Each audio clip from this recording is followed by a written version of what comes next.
Bom, pessoal, sejam bem-vindos à Maratona Estratégia Arquitetura. Eu sou o arquiteto Leonardo Mader e o tema de hoje é quando e como abrir um escritório de arquitetura. Bom, esse é uma questão bem importante. Eu acho que é uma das questões mais importantes que a gente tem na nossa carreira como arquiteto, é tentar identificar qual é o momento ideal de a gente dar esse passo além e abrir um escritório de arquitetura.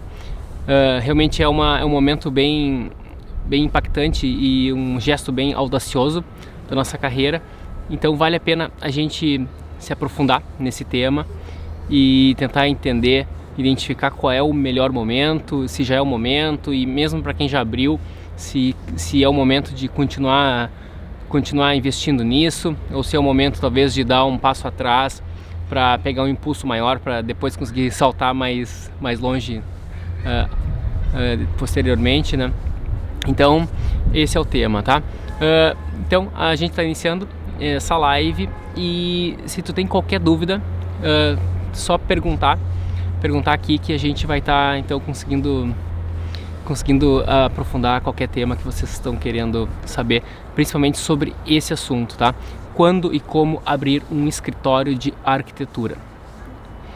E, bom, uma questão mega importante é: a gente tem uma tendência a achar que quando a gente sai da faculdade, a gente já está pronto para abrir um escritório de arquitetura, porque a gente já conseguiu, digamos, aprender tudo que a gente precisava sobre projetos e a gente já sabe como é que tem que entregar, digamos, um projeto executivo, ou pelo menos a gente acha que já sabe, então a gente acha que já estaria no momento de abrir um escritório. E a gente já conseguiu, por exemplo, saber que um projeto tem determinadas etapas, e a gente viu que os arquitetos que a gente mais admira já têm um próprio escritório e por isso a gente quer então abrir um escritório.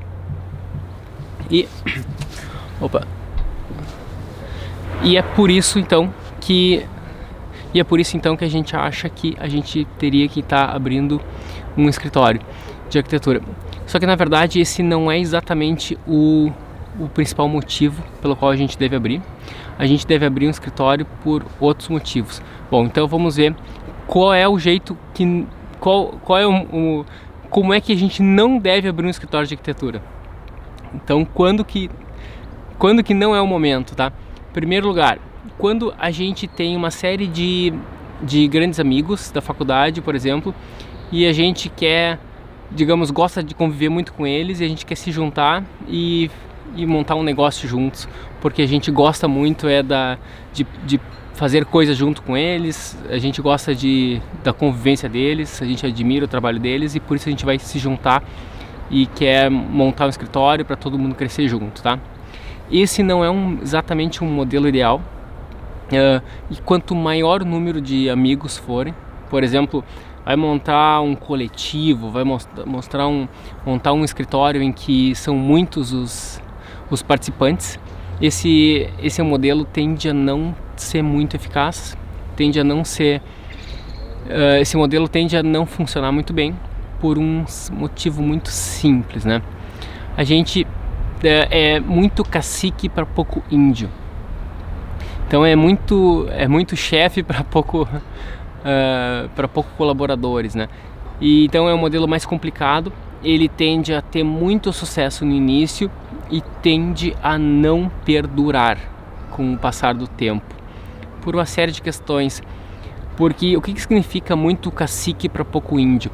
Quando alguém abre uma empresa, essa pessoa ela tá definindo os rumos o tempo inteiro, a cada instante, a cada dia, a cada ação que a gente faz numa empresa, a gente está definindo os rumos e o destino da empresa.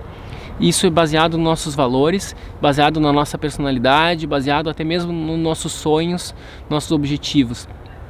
Mesmo quando tu não está fazendo nada, tu está definindo o destino da tua empresa.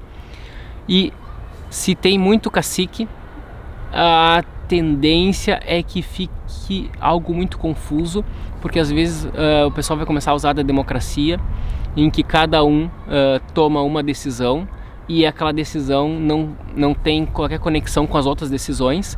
Eu estou falando de estratégia de negócio, e daí fica uma empresa que não se sabe muito bem o que ela está fazendo e por que ela está existindo, e é muito mais um grupo de amigos trabalhando juntos do que exatamente uma empresa ou um negócio que vai estar perdurando.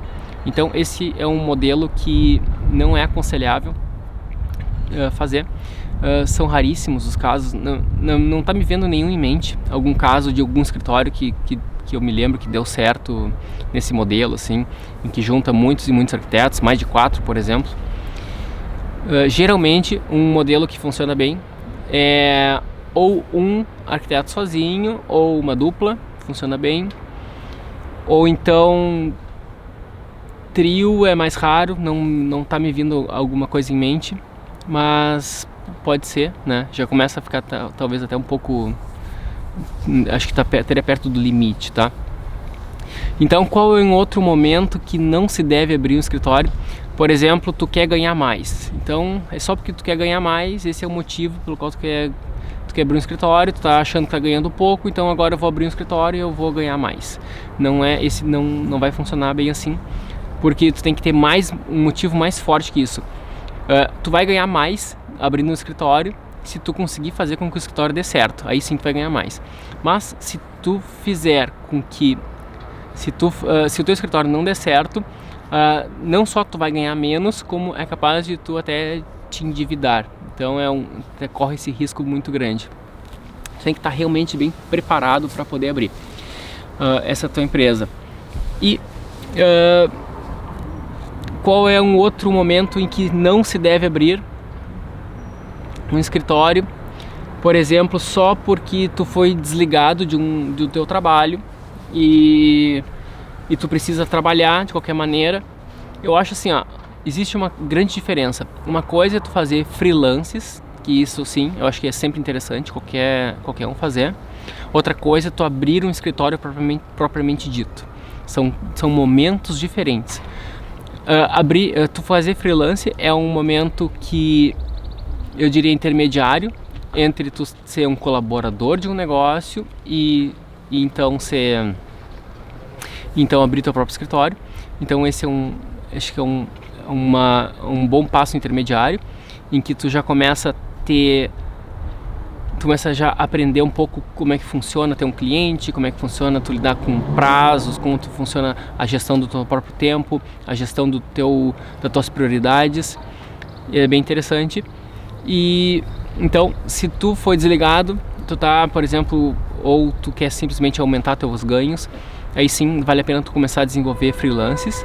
E conforme tu vai trabalho de freelance, e conforme tu vai gostando desse modelo de trabalho, tu vai gostando de te habituar a lidar com clientes, com prazos, aí sim é interessante tu já começar a pensar em começar a cogitar a hipótese de abrir um escritório, tá? Qual é um outro momento em que não se deve abrir um escritório? Eu acho que talvez, eu sei que todo mundo vai dizer que não faz isso, mas inconscientemente isso acontece, tá? Quando tá todo mundo abrindo, por exemplo, todo mundo que tu conhece, tu te formou e teus colegas estão todos abrindo escritórios, e daí tu acha que é o caminho que tem que ser feito porque tá todo mundo fazendo. E então, eu sei que dificilmente a gente vai assumir que é isso, né? A gente nunca assume que isso existe, né? Que a gente faz alguma coisa porque tá todo mundo fazendo, mas na verdade isso influencia, tá? Então, se tá todo mundo abrindo no escritório, não é motivo para tu abrir. Eu não tô dizendo que eles estão certo ou que eles estão errado. Talvez algum deles estão até fazendo alguma coisa certa, e talvez outros deles até pode estar fazendo alguma coisa errada, e depois eles vão precisar rever o que cada um está fazendo. E o que importa não é o que os outros estão fazendo, mas sim qual é o momento da tua vida. E cada momento é muito peculiar, é muito particular, e tu tem que ter tu tem que conseguir enxergar qual é o momento da tua carreira, quais são os teus planos de vida a curto, médio prazo. A longo prazo acho que é bem, a gente não precisa dedicar muito tempo a isso, né? Geralmente a gente quer ter algum tipo de sucesso, alguma felicidade, alguma tranquilidade, alguma segurança a longo prazo. Isso é interessante, né? Então acho que é bem fácil de fazer um plano a longo prazo, mas um plano a curto e médio prazo são os mais relevantes. Então, qual é o momento? Deixa eu ver um outro momento que a gente não deve abrir. Porque tá todo mundo falando pra tu abrir também, sei lá, teu pai, tua mãe tá dizendo que é pra tu abrir. Geralmente pai e mãe, alguns dão boas ideias, outros mais ou menos, né, nem tanto. E vai dependendo muito do teu feeling, tá? Eu acho assim, é muito interessante tu ouvir todo mundo. Tu ouve o que eu tô falando, tu ouve o que teu pai tá falando, o que tua mãe tá falando, o que teus amigos estão falando, o que as pessoas ao teu redor estão falando, e daí tu vai computando todas essas ideias, e aí sim tu vai tomar uma decisão baseado no teu feeling mesmo, tá? Agora vamos ao principal, tá? Quando e como abrir. Então, até agora a gente discutiu em que situação não abrir, né? E agora vamos falar de quando é então que a gente deve abrir um escritório de arquitetura. Eu vou tentar descrever aqui qual que seria, na minha opinião, a situação perfeita para a gente estar abrindo um escritório de arquitetura. Eu acho que a situação perfeita é o seguinte: quando a gente começou, principalmente para quem é bem jovem ainda e está na faculdade, acho que é bem interessante ouvir esse conselho. Quem começou já a trabalhar desde muito cedo, vou até tirar o casaco, tá meio quente agora. Quem começou a trabalhar muito cedo, começou a fazer estágios desde cedo, e esses estágios foram em escritórios bem bacanas e conseguiu, digamos, aprender muita coisa. E eu acho que tu conseguiu tu conseguiu entender um pouco da cabeça dos teus chefes, dos gestores do escritório, e mais do que isso também, tu conseguiu trabalhar em outras empresas, tu conseguiu mudar de empresa, tu conseguiu trabalhar em mais de uma. Eu acho que seria obrigatório tu, antes de abrir um escritório, tu ter trabalhado em mais de um lugar, tá? Eu acho muito arriscado alguém abrir um escritório e ter trabalhado só em um lugar. Não estou dizendo que isso é uma receita para fracasso, claro que não, né?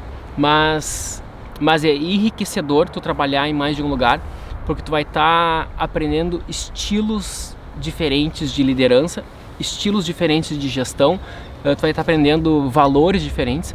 Quando a gente trabalha apenas em um lugar, a gente acaba acreditando que somente o jeito que foi feito naquele lugar seria o mais correto, e na verdade existem outras maneiras de fazer isso.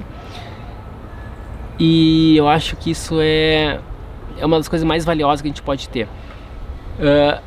Geralmente a gente está pensando que para a gente abrir um escritório a gente tem que estar muito bem tecnicamente, a gente tem que saber já como é que funciona uma aprovação da prefeitura, como é que funciona detalhamentos de interiores e como é que funciona projetos executivos, mas na verdade não é só isso, tá? Isso é uma parte bem importante, claro, mas além disso eu acho que é bem interessante a gente tentar sacar quando a gente está trabalhando com alguém, tentar entender da onde é que vem os clientes que aquele escritório tem, que aquela empresa tem, e tentar sacar nas entrelinhas, assim. Com o tempo a gente começa a ficar mais observador, a gente começa a entender isso. Se a gente conseguir perceber, conseguir entender mais ou menos que aquele negócio capta clientes de uma maneira, e depois tu trocou de estágio, trocou de trabalho, ou depois de formado também, tu trocou de escritório com o qual tu trabalhava, e daí tu começou a entender que aquele outro escritório capta clientes de uma maneira completamente diferente e trata os clientes de uma maneira diferente também. E depois, se tu ainda teve a oportunidade de trabalhar com outro escritório e tu entendeu que existe outra maneira ainda de captar cliente e trata os clientes de uma outra maneira ainda, Então, tu é um profissional, tu vai ser um gestor muito mais qualificado, muito mais capacitado, que tem uma tendência a ter muito mais sucesso, porque tu conseguiu perceber e ter uma vivência por um determinado tempo, de pelo menos tu conseguiu ter em contato com 3 maneiras diferentes, nesse caso, né? 3 maneiras diferentes de captação de cliente e como lidar com clientes. Por exemplo, alguém que trabalha com escritório com projetos mais populares, vai ter muita dificuldade se quiser abrir um escritório de alto padrão, porque o processo é diferente, a captação de cliente é diferente, o tratamento do cliente é diferente, os tempos é diferente. E tenta imaginar por exemplo, um restaurante, né? Se tu vai num restaurante que a comida é muito barata, na minha época, quando eu morava no Brasil, tinha um restaurante que era chamado Habib's, e aquele, acho que alguns de vocês conhecem. Então a comida era super barata. E como é que funciona o lugar? Ele era um lugar que não era muito confortável, era um pouco até meio barulhento, dependendo da situação que tu ia. Então a pessoa pedia comida e a comida era entregue sem muito, o atendimento não era muito caprichado e não era tão confortável o lugar, então tu comia e já saía rápido, tu não ficava naquele lugar, né? E quem trabalha com projetos mais baratos, mais populares, é assim que tem que ser. Tu tem que conseguir captar o cliente, faz o projeto logo, entrega e já dá um jeito de fazer com que o cliente já assuma o mais rápido possível, porque o projeto foi barato e tu tem que botar tu tem que pegar vários pequenos projetos e fazer essa roda girar com bastante velocidade. E se tu vai num restaurante bem sofisticado, bem chique, um restaurante mais caro, o processo é bem diferente. Tu chega e tudo muito devagar, tudo muito mais, os processos são mais lentos, a equipe, o staff dá muita atenção para ti, então tu fica muito tempo na mesa. Então o processo é bem diferente. E um escritório que trabalha com alto padrão é muito semelhante. Os tempos que tu fica com o cliente são muito maiores, são muito mais elásticos. Tu tem que tu e tua equipe se dedicam muito mais ao cliente, à necessidade do cliente. E então, se tu teve uma experiência de trabalhar com um escritório que trabalha com projetos, digamos, mais baratos, mais econômicos, assim, que não é alto padrão, daí se tu vai tentar trabalhar com um cliente de alto padrão, tu vai ter essa dificuldade porque tu não tá entendendo muito bem como é que funciona esses tempos e a tendência é que não dê muito certo, né? Os próprios clientes, eles vão perceber que não estão sendo bem entendidos. Se tu tentar imaginar, fazer uma analogia com restaurante, acho que vai funcionar muito bem. Ou até mesmo com hotéis, né? Então, se tu conseguiu coletar se tu conseguiu trabalhar com vários outros lugares, tu conseguiu trabalhar em escritório pequeno, tu entendeu como que o escritório pequeno funciona, que é muito bom. Então, quando for abrir o teu, tu vai ser pequeno, tu vai entender o que tu pode estar fazendo, como é que funciona a estrutura do escritório. Depois tu vai lá, trabalha no escritório médio, depois tu trabalha no escritório grande. Então, tu conseguiu entender quais são os estágios de cada escritório. Tu tá conseguindo entender que basicamente é o teu plano de crescimento é esse, né? Tu vai começar pequeno, depois tu vai ficar médio e depois tu vai ficar grande. Então tu começa a entender, tu já tá visualizando que no começo tu vai ser de determinada maneira, depois tu vai para o outro estágio e tu sabe exatamente quando é que tu vai precisar de uma secretária, quando é que tu vai precisar de um RH, por exemplo, dependendo do tamanho de escritório que tu está pretendendo ter, né? E é bem interessante, tá?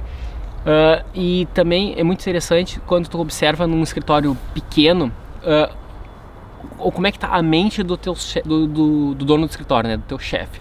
No escritório pequeno, o chefe tá muito compenetrado, ele tá muito dedicado, está muito concentrado, está muito focado nos projetos, está muito concentrado na parte técnica. Ele realmente está desenvolvendo os desenhos, ele está focado em entregar. Já no escritório médio, ele já está um pouco mais ligado na questão da equipe, né? Se a equipe está conseguindo trabalhar, ele está muito mais dando um suporte para a equipe. E no escritório grande, ele está muito mais focado numa questão de business. Ele já tem alguém que já está cuidando da equipe, ele nem se preocupa mais com a equipe, muito menos projeto, né? Ele praticamente só dá uma ou outra sugestão de projetos, e se o pessoal fizer ou não fizer, acho que é o de menos, assim, né? Ele está muito mais focado com questões financeiras, administrativas e estratégias do negócio, e para onde é que aquela empresa teria que estar indo, que tipo de projetos o escritório tem que estar pegando. E quando tu é pequeno, tu tem que pensar em tudo isso.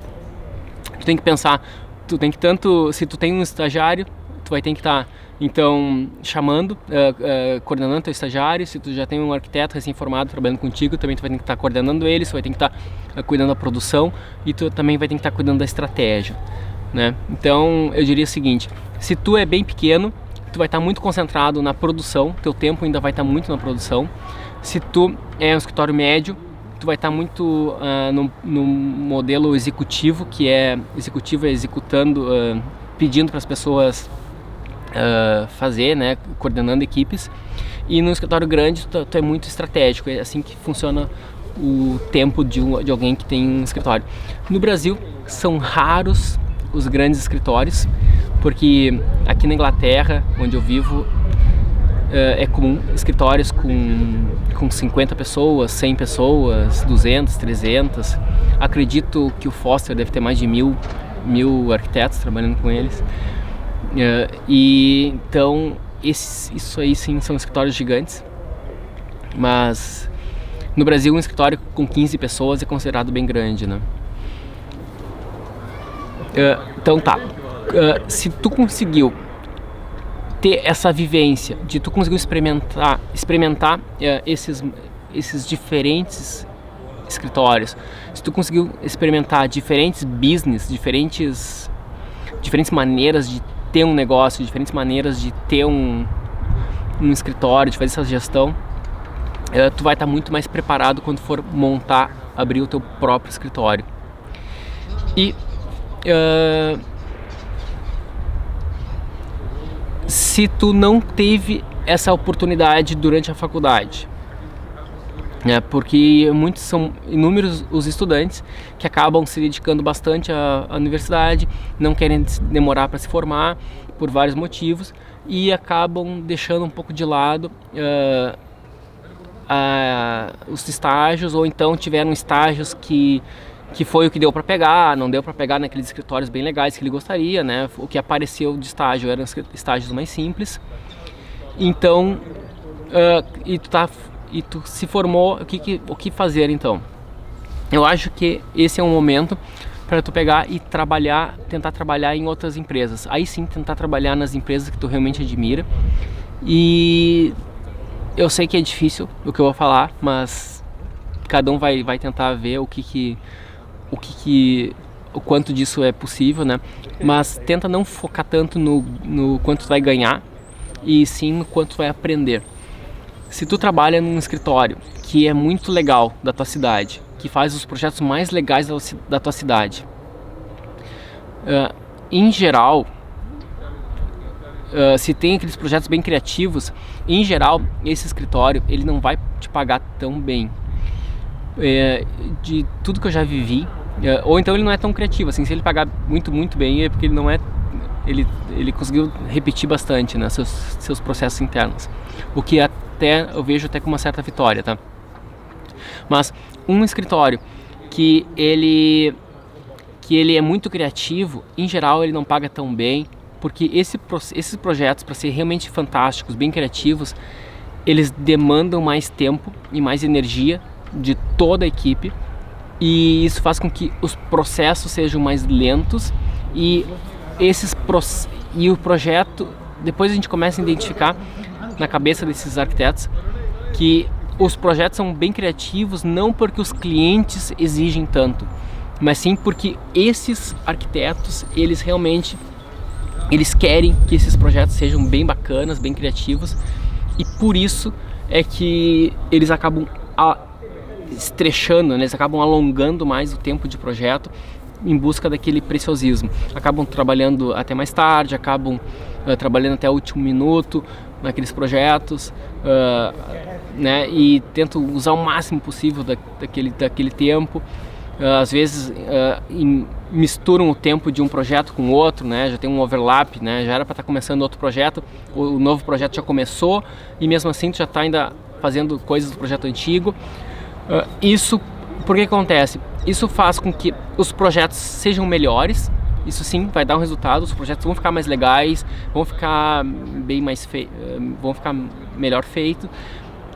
O problema é que a equipe acaba trabalhando mais e como a gente já entendeu, já sabe que o cliente paga um valor fixo pelo projeto, então se tu trabalha mais pelo mesmo valor, tu acaba ganhando menos pelo tempo, né? Menos por hora, ou menos por dia, ou menos por mês. E isso faz com que tu não ganhe tanto. Vale a pena trabalhar nesse tipo de empresa? Vale muito, tá? Principalmente quando é jovem, porque é muito importante tu entender como é que se consegue fazer uma obra massa, uma obra legal, uma obra que é criativa. Então eu acho mega importante a gente conseguir entender como é que isso está funcionando e a gente também precisa também tá entendendo, depois quando tu abrir teu escritório, tu vai entender o que vai acontecer com o teu negócio se tu ficar sempre tentando buscar aquele projeto perfeito e que tu vai ter que alongar os prazos. Eu tive essa experiência, trabalhei num escritório muito criativo, que é chamado OBR, é um escritório italiano, e lá a cultura desse escritório era realmente de todo mundo trabalhar até tarde, todo mundo mudar muitas e muitas vezes os projetos, os conceitos do projeto, e a gente estudava muito grandes nomes internacionais da arquitetura, e era um escritório que tinha uma preocupação muito forte pelo conceito, e é um escritório que principalmente a coisa mais valiosa que eu aprendi lá, que a gente tinha que manter o conceito do projeto até o final do executivo, e porque fazer um conceito bacana muitos fazem, né, fazer aqueles diagramas bonitos. Agora, manter aquele conceito que a gente consiga entender, aquele conceito formal até o final do executivo, em que a obra, depois de pronta, a gente consiga ler tudo aquilo que estava no conceito do projeto. Isso sim que é desafiante, e isso é o que desgastava muito a equipe, então todo mundo trabalhava até tarde. Já teve casos, a gente tem que ir no fim de semana lá para trabalhar e a gente não ganhava hora extra, o salário não era tão alto, mas ao mesmo tempo lá eu tenho perfeita consciência que foi lá que mudou a chave para mim em termos de arquitetura, e se hoje eu consigo fazer alguma arquitetura com qualidade, foi graças àquele momento que eu me dediquei, que eu tive a oportunidade de trabalhar com aquele escritório, e eu aprendi muito lá. Quando eu cheguei lá pela primeira vez, eu achava que eu sabia fazer arquitetura, e daí com o tempo eu fui identificando que tudo que eu tinha aprendido até então era como se fosse um nível muito básico de arquitetura, e lá sim que o pessoal estava fazendo uma arquitetura de verdade e muito massa, muito caprichada. Muita gente já sabe que também escritórios como Foster, Zaha Hadid, esses escritórios muito famosos, que muita gente quer trabalhar, são muito criativos, eles têm uma tendência a não pagar tão bem por esses dois motivos, né? Porque os projetos têm que mudar bastante, é difícil tu conseguir tu manter até o final do executivo aquele conceito, então precisa de um trabalho extra. E outra porque são inúmeros os jovens que querem trabalhar lá. Eu não tenho consciência do Big, né, aquele escritório que é muito massa também. Eu não sei qual é a média salarial deles, ainda não tive a oportunidade de conversar com alguém que trabalhou lá, mas eu imagino também que não deve ser o escritório que melhor paga em Copenhague. Talvez sim, talvez não, tá? Não sei, realmente não sei. Mas aqui em Londres, ou pelo menos também a experiência que eu tive na Itália, e eu acredito que em muitos outros lugares, se tu consegue fazer um escritório que é realmente criativo, tu consegue até pagar um pouco menos do que a média do mercado, porque muitas pessoas vão querer trabalhar lá, tá? E eu acho que essa é uma moeda justa. Eu ganhava menos na Itália, mas lá eu aprendi muito. Praticamente todo mundo, né, pagou de uma forma ou de outra, ou de maneira direta ou indireta, para estudar, né? Então, quem estuda em escola particular, universidade particular, teve que pagar a mensalidade para aprender. E se tu pode trabalhar num escritório desses, tu não tá pagando, tu tá ganhando para trabalhar. Então, para aprender, né? Tu ganha dinheiro para aprender. E eu acho que esse é um mindset correto e que tu tem que tá desenvolvendo. Se tu consegue sobreviver com o dinheiro que tu tá ganhando ali, eu acho que vale muito a pena tu trabalhar lá, né? Então, se tu tem a oportunidade de trabalhar com um grande nome da arquitetura, um Isai, MK27, Bernard, Jacobs, Arthur Casas, se tu tem essa oportunidade, eu não pensaria duas vezes, né? Mesmo que o teu salário lá não seja tudo aquilo que tu queria ganhar, mas vale muito, que tu vai estar aprendendo enormemente como é que todo o processo, né? Até como é que se faz um projeto, como é que se cuida desde o início do projeto, se o pessoal está ou não cuidando da aprovação da prefeitura. Alguns terceirizam, outros fazem internamente. Se eles, até onde eles vão no executivo, como é que eles fazem acompanhamento de obra, se tu vai entender mais ou menos de onde vêm os clientes, qual é o processo, que eles acabaram construindo uma marca forte, daí eles começam a atrair clientes realmente massa, clientes legais que estão dispostos a pagar muito mais. Começa a entender essa lógica, e daí quando for abrir teu escritório, tu já tem uma mega bagagem. Então é um desafio muito pessoal que a gente vai ter, que até que ponto a gente vai ter que estar se preparando cada vez mais para abrir o nosso escritório, digamos, estudando e se preparando. Daqui a pouco a gente já está velhinho e ainda está aprendendo mais com os outros e não abriu nunca o nosso escritório, né?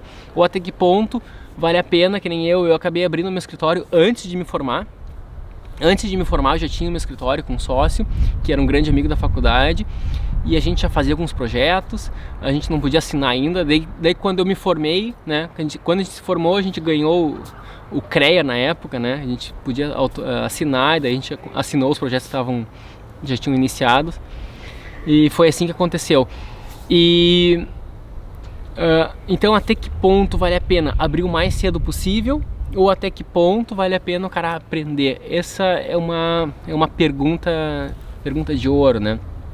E a gente tem que estar o tempo inteiro se fazendo. O que eu fiz?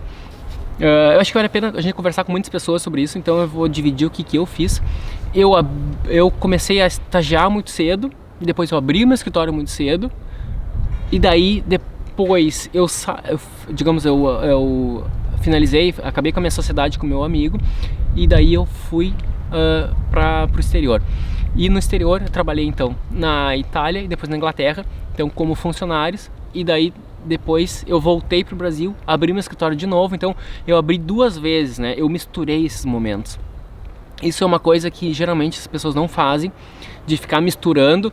Tu abre um escritório, tu empreende, depois tu volta a trabalhar com outros escritórios, depois tu volta, empreende. Só que cada vez que eu voltava a trabalhar com um escritório, eu voltava numa posição cada vez mais alta, né?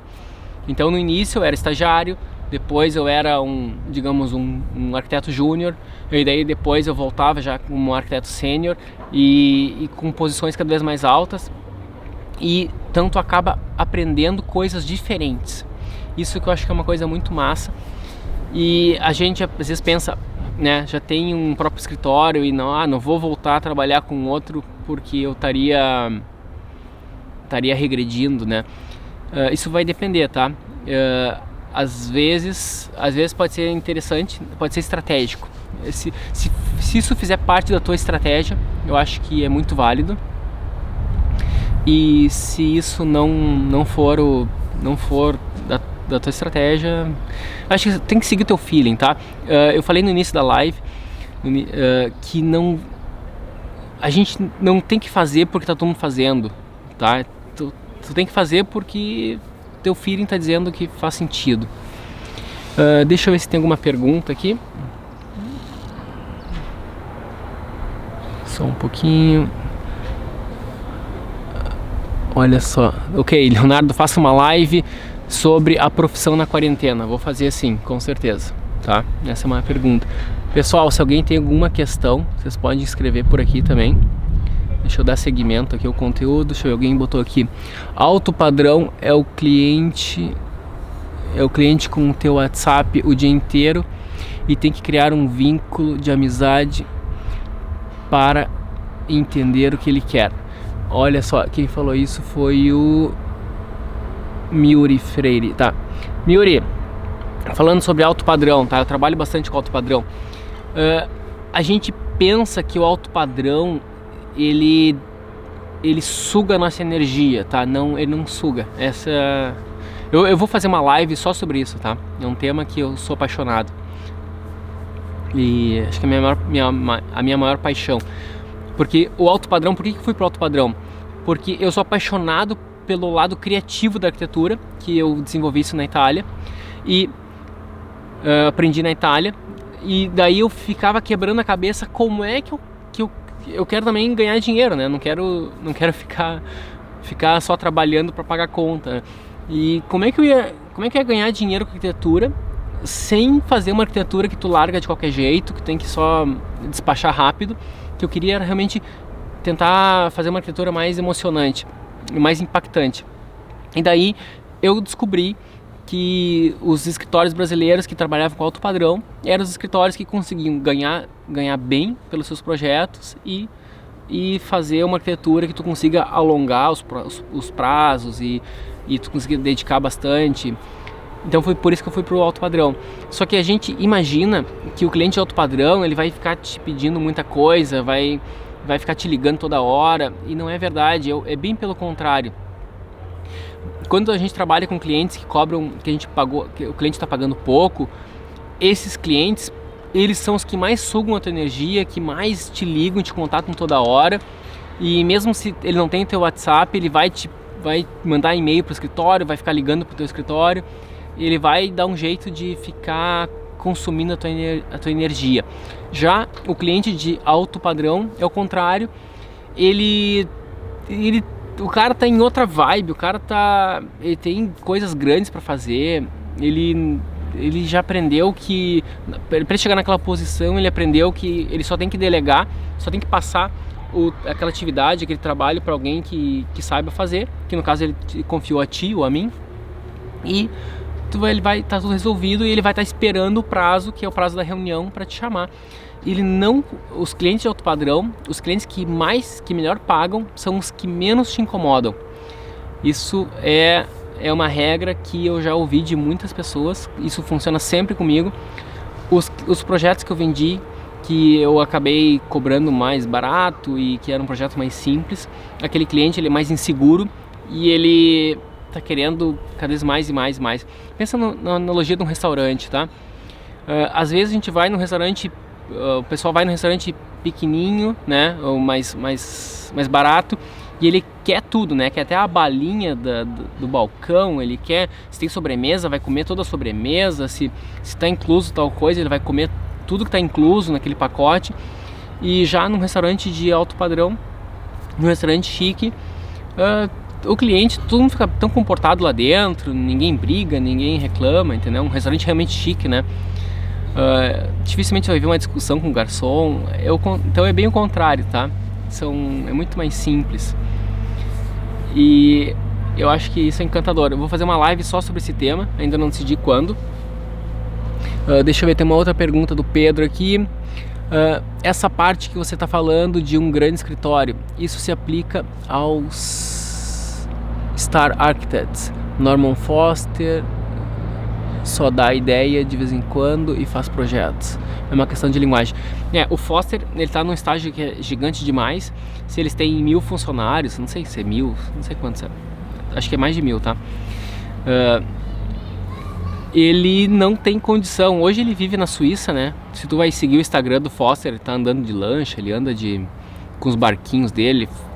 Ele tá num estágio quase que aposentado. E como funciona um grande escritório? Um grande escritório, ele funciona, são vários pequenos, são como se fossem vários escritórios sob um guarda-chuva de um gigante. é assim que funciona. Então, aquele grande escritório, tu divide ele por times e esses times são independentes. E então significa que tem um time, tem o time A, depois tem o time B e o time C, ou sei lá quantos times forem necessários. Aquele time funciona exatamente como um escritório que tu imagina, que tem uma certa hierarquia, tem alguém que coordena todo aquele time, depois tem tem um coordenador geral daquele time, depois tem um coordenador de projetos e depois tem a equipe que trabalha nos projetos. E acima desse time tem alguém, seriam 4 níveis hierárquicos nesse modelo que eu estou falando. Tem os fundadores do escritório, tem o chefe do time, os coordenadores de projetos e depois a equipe que é a produção realmente propriamente dita, tá? É assim. Então, basicamente, tu tem um escritório gigante, tu tem que construir várias ilhas que são escritórios normais dentro desse grande guarda-chuva. E quando eu estava no Brasil, eu tinha o meu escritório em Porto Alegre, meu primeiro escritório antes de viajar, e eu com 2 estagiários apenas, eu não conseguia delegar, eu não conseguia entender como é que isso acontecia, porque se eu era um arquiteto que estudei, já me formei e já estava num certo patamar, já sabia o que eu tinha que fazer, eu contrato um estagiário, o estagiário não sabe o que eu sei. E eu não conseguia dividir o projeto com ele, porque eu acabava fazendo tudo, porque eu queria que tudo fosse feito do meu jeito. E daí eu tinha dificuldade de delegar, eu tinha dificuldade de passar o que ele tinha que fazer. Eu acabava assumindo tudo pra mim. Eu passava algo pra ele, daí o estagiário me entregava, eu pegava e redesenhava tudo do meu jeito. E eu achava que tava alguma coisa errada, né? E eu vendo aqueles escritórios dos livros, esses Star Architects, como o Pedro tá falando, como é que eles fazem, né? Como que eles faziam para ter essas equipes gigantes se eu não consigo coordenar um único estagiário, né? Tenho essa dificuldade. Isso foi em 2005, mais ou menos. E daí, em 2006, eu resolvi largar o meu escritório em Porto Alegre e fui para a Europa, iniciando pela Itália. Fiquei 1 ano e meio na Itália, depois 1 ano e meio na Inglaterra. E na Itália eu trabalhei no escritório com cerca de 15 a 20 arquitetos, e depois eu fui chamado OBR, o escritório italiano, e depois eu fui para a Inglaterra, em Londres, e eu trabalhei num escritório chamado AHMM, e nesse escritório tinha na época 150 arquitetos. Então nesse escritório com 150 arquitetos, eu entendi muito como é que funciona essa lógica, né? Mas primeiro eu já tinha entendido, já tinha trabalhado em algumas outras empresas no Brasil, então eu entendia comecei a perceber como funcionava vários níveis de projeto, vários níveis de escritórios, como que era um escritório bem pequeno, como que era um escritório médio, como era um escritório grande no Brasil, como era um escritório bem criativo na Itália, com 15 a 20 arquitetos, como que eles trabalhavam bastante e ficava um projeto bem criativo, como que era um escritório grande na Inglaterra, com 150 arquitetos, que era muito leve de trabalhar. A gente ganhava um salário muito mais alto, era muito mais do que eu ganhava na Itália, sei lá, 3, 4 vezes mais, era bem maior o salário. Então eu ganhava muito mais e trabalhava muito menos, porque era muito leve trabalhar, os tempos, os prazos eram muito leves, muito tranquilos, ganhando muito mais. E daí eu comecei a entender como é que eu podia juntar aquela gestão inglesa, que era muito eficiente, que era um escritório muito rico, grande, pagava bem todo mundo, e com aqueles projetos realmente criativos que eu aprendi na Itália. Eu queria juntar os mundos, né? O que tinha de melhor dos 2 escritórios. Nesse escritório inglês, os projetos eram criativos? Eram, mas não tanto quanto aquele italiano. Comparado aos escritórios brasileiros, é muito mais criativo, tem um rigor formal muito forte, mas não tinha aquela obsessão pela uma inovação, por um impacto, né? Na Itália, cada projeto era uma grande oportunidade de transformar o mundo. e isso era incrivelmente apaixonante, essa paixão, essa obsessão que eles tinham por fazer um projeto muito massa, muito legal, que mais do que agradasse o cliente, que desse muito sentido para a vida deles. Isso era algo que eu acabei absorvendo muito na Itália. E na Inglaterra, os projetos, eles queriam algo muito eficiente. Eles queriam algo que fosse eficaz, eficiente, resolvesse o problema. O cliente chegou com um desafio, então eles vão sanar, vão resolver todos os problemas do cliente, vão realmente, né, resolver aquele desafio para o cliente. Esse era o mindset inglês. Deixa eu dar uma olhada aqui se tem mais alguma pergunta. A Brenda: como foi ir para a Itália? Conseguiu um emprego lá? Você já falava italiano? Como é esse mercado externo para os brasileiros? Tem como internacionalizar o escritório no Brasil? Bom, falando sobre a pergunta da Brenda, eu vou fazer uma live só sobre isso, tá? Sobre esse tema e sobre como conseguir um trabalho na Itália. No meu caso, rapidinho eu vou falar, eu fui sem qualquer contato de trabalho. Eu simplesmente nem falava italiano direito. Eu simplesmente fui para a Itália, nunca tinha viajado para o exterior antes e eu fui me aventurar. Foi uma aventura total, assim. Eu vou fazer uma live só sobre isso, mas eu não tinha nada certo e lá que tudo começou a acontecer para mim, tá? Foi na cara e na coragem. O Miuri escreveu: tem como internacionalizar um escritório no Brasil? Internacionalizar, eu não sei exatamente qual o sentido. Se tu gostaria de abrir um escritório no exterior, ou se tu quer estar no Brasil fazendo projetos para o exterior. Eu acho que os grandes nomes da arquitetura brasileira, né, Zay, MK27, eles já fazem projetos no exterior. Então, basicamente, se tu constrói uma marca forte na arquitetura, os clientes internacionais vão começar a buscar o teu escritório para isso. E daí, como é que vai funcionar a aprovação do projeto? Daí lá vai ter um escritório local que faz a aprovação para ti. Por exemplo, se eu tenho meu escritório em Porto Alegre e tem, por exemplo, um escritório, esses que eu trabalhei aqui na Inglaterra, eles querem fazer um projeto no Brasil, eu posso fazer o meio de campo e funcionar como um escritório local para eles. Então eu posso cuidar da aprovação do projeto, eu posso cuidar de uma série de trâmites locais que vai ser necessário, e eles vão fazer lá no exterior, vão fazer a parte criativa, a parte conceitual, vão fazer, né, vão cuidar toda... Isso é bem comum acontecer, tá? Eu diria que é o ideal, tá? Então eles não vão... Esse escritório internacional não precisa se cadastrar no CAL, não precisa se inscrever, um monte de coisa. Depende do nível, claro, né? Se o escritório quer abrir uma sede no local, sim. Mas se é só para fazer um projeto, é muito mais vantajoso tu contrata um escritório local. Então, isso é bem interessante.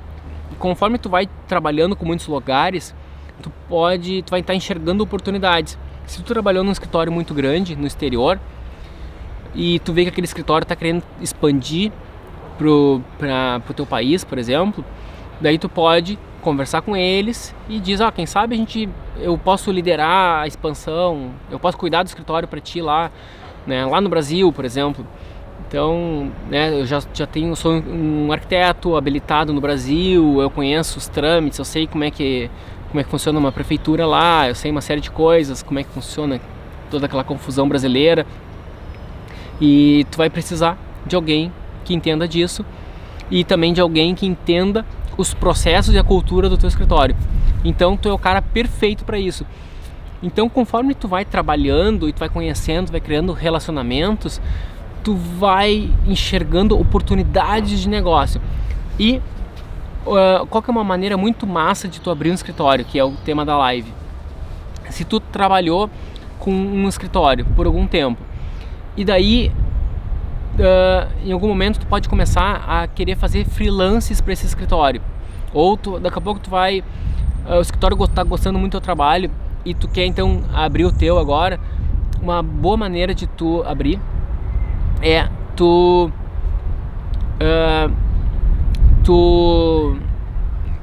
já pedir para tu conversar com o teu próprio escritório para terceirizar parte do trabalho. Geralmente é a parte que tu já cuida, entendeu? Por exemplo, tu tá sempre fazendo executivo para esse escritório. Então daqui a pouco tu vai abrir o teu próprio escritório, tu já fala para ele, olha aqui, tem alguns projetos, quem sabe tu me passa esses executivos, eu vou fazer exatamente do padrão que tu precisa e tu vai só me pagar um valor fixo para isso e eu vou te entregar e eu não uso a tua estrutura, eu não uso, né, eu vou desafogar uma série de coisas. Tu começa a mostrar todos os benefícios que tu vai estar trazendo pro teu escritório e isso é uma chance muito grande. Geralmente eles topam fazendo isso, né? Tem uma série de vantagens para o escritório, porque o problema de terceirizar não é o valor, o problema de terceirizar é que vem diferente do que tu espera. Agora, se tu vai terceirizar com alguém que já era da tua equipe, é perfeito, tá? É um ganha-ganha. E aquela pessoa que está fazendo o trabalho, ela tá conseguindo o primeiro cliente, está conseguindo se estabelecer e iniciar o seu negócio. Esse é o modelo mais indicado para tu começar a abrir um escritório, tu tem esse cliente inicial. E daí, conforme tu tá conseguindo ganhar esses primeiros valores, esse primeiro, né, tá conseguindo botar tua máquina a funcionar, aí sim tu começa a cuidar já de como é conseguir os primeiros clientes, que esse é um tema para uma Ultra Live, como conseguir os primeiros clientes. Leonardo, como buscar clientes de alto padrão sendo um escritório novo e sem sala fixa? Tema para uma outra live. Se vocês querem saber sobre isso, comentem aqui, eu vou botar uma foto depois no Instagram, vocês podem comentar. Mas a organização dos escritórios de fora é diferente, estagiários ficam na fase inicial, arquitetos com experiência ficam na fase executivo, porque tem experiência nisso. Quem escreveu isso foi o Brás. Cara, sabe que é o contrário? Quem faz... Depende, existe uma estrutura que é feita no escritório no Brasil, que é uma estrutura menor. Como é que no meu escritório acontecia? Eu cuidava muito mais da parte conceitual e daí eu passava o executivo para minha equipe. E até mesmo o conceitual eu só fazia a concepção mesmo, meio em croquis ou algum teste no 3ds Max, e daí a equipe que cuidava do desenho técnico. Até mesmo da parte conceitual, desenhava plantas e depois ia até o final do executivo. E a equipe podia ser um estagiário que não soubesse nada de executivo. Ele ia desenhando, ele me mostrava, eu fazia as observações e ele mudava de acordo com as observações. Então, num escritório grande, eu falei no início da live, os chefes não cuidam de nada, né? Só cuidam da concepção mesmo. Por exemplo, aqui a gente está vendo alguns prédios, né? Tem esse prédio branco, mais minimalista aqui. É isso, tu vai pensar, ou tu quer uma coisa branca, ou tu quer uma coisa escura que nem esse, entendeu? É por aí. É isso que os gestores de escritórios fazem. Agora, exatamente a profundidade da sacada, só se ele quer saber, se ele está interessado nesse assunto, senão a equipe lá decide, né? E daí ele vai estar vendo se o tamanho do apartamento, se o tamanho das unidades, se isso está de acordo com o que o cliente está pedindo. Então, o gestor do escritório, ele tem que estar com foco, se o que a equipe está produzindo está de acordo com o que o cliente está pedindo. Então, é isso que ele está de olho. E daí, se a equipe começa a produzir coisas que estão muito diferentes, ele vai começar a ficar mais próximo dessa equipe. O que está acontecendo? Entendeu? A equipe... Ele vai olhar, por que essa equipe está com uma performance mais baixa? O problema é o cliente que está passando alguma coisa confusa ou a equipe que está dando mole, entendeu? Se a equipe começa a dar mole, daí ele vai começar a chamar a atenção para botar a equipe nos eixos, né? E se a equipe não der jeito, daí ele vai ter que investigar melhor a fundo, que é um tema para uma outra live também, sobre equipes, né, RH, de, sei lá, se tem alguma coisa que está dando errado ali, tem que fazer alguma mudança para a coisa dar certo, né? Aqui o pessoal coloca estagiários para executar desenhos complexos. É isso aí, aqui também. Esse é o certo. tá? Por que que bota estagiário para desenhar o complexo? Porque desenhar qualquer um faz, né? Desde que alguém faça a instrução. Agora tu criar tu ter a ideia de impactar aquilo que eu falei, né? O que vocês estão vendo aqui no fundo do vídeo ou tem um prédio branco, minimalista, ou tem esse prédio escuro aqui, e isso é o que fica na cidade, é o que fica para os outros. Agora, como é que é o detalhe de cada coisinha, isso é o de menos, tá? Não que eu seja o de menos, não sei como explicar, mas é menos importante, é o que não fica para todo mundo, e o que as pessoas querem é deixar esse impacto para a cidade. Eles querem construir essa paisagem, a paisagem urbana, tá? Deixa eu ver se eu consigo responder umas perguntas finais. Se você pudesse dar um conselho para quem quer abrir um escritório agora, qual seria? Assistir a live do início ao fim, e se tem dúvidas, me pergunta também por DM, e também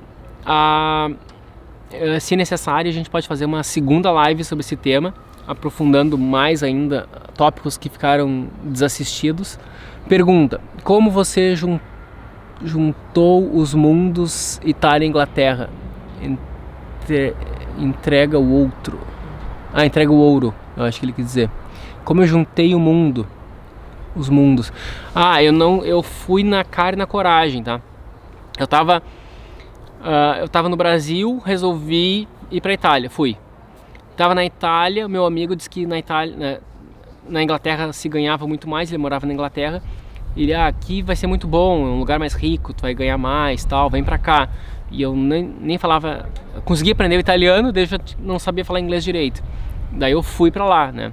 Como eu vi que eu tinha feito uma indiada, digamos assim, eu tinha feito uma ousadia até inocente, e deu certo. E então eu pensei, vou fazer de novo, que acho que vai dar. E depois, num segundo momento da minha vida, que foi agora, eu voltei para Inglaterra.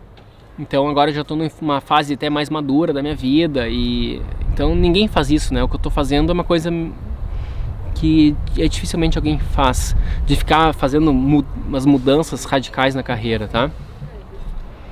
E deixa eu dar uma olhadinha aqui se tem mais alguma pergunta antes de finalizar a live. Uma live sobre morar e trabalhar no exterior, perfeito, né? E como conseguir alto padrão em um escritório. Ok, perfeito. Então a gente vai fazer novas lives sobre mercado de alto padrão, sobre carreira internacional, e até mesmo, se necessário, também como conseguir os primeiros clientes, e também sobre equipes, e também sobre, se necessário, a gente acaba evoluindo mais ainda essa questão de como abrir um escritório, tá? Ficou qualquer dúvida, pode postar, eu vou fazer uma caixinha de perguntas depois nos meus stories, vocês coloquem ali, e vai ser um grande prazer tá colaborando com vocês. E vocês estão gostando das lives, eu vou deixar essa aqui gravada. Vou pedir para vocês começarem a recomendar essas lives para amigos ou arquitetos que vocês acham que pode ser interessante. E aí sim a gente pode, né, tá evoluindo. Acho que quanto mais a gente conseguir enriquecer com pessoas participando, acho que vai ser mais todo mundo vai ganhar, tá? E por favor, me deem um feedback do que vocês estão achando da live. Isso é muito importante para mim. E quem ainda não faz parte do meu canal do Telegram, participa do meu canal do Telegram, que eu quero preparar uma surpresa para quem estiver participando ali também. Isso tá tudo no link da minha bio, tá bom, pessoal? Agradeço demais pela participação de todos vocês. Tô super contente de ver todos vocês aqui. E forte abraço, e nos vemos até amanhã às 9h09 da manhã. Abração, falou!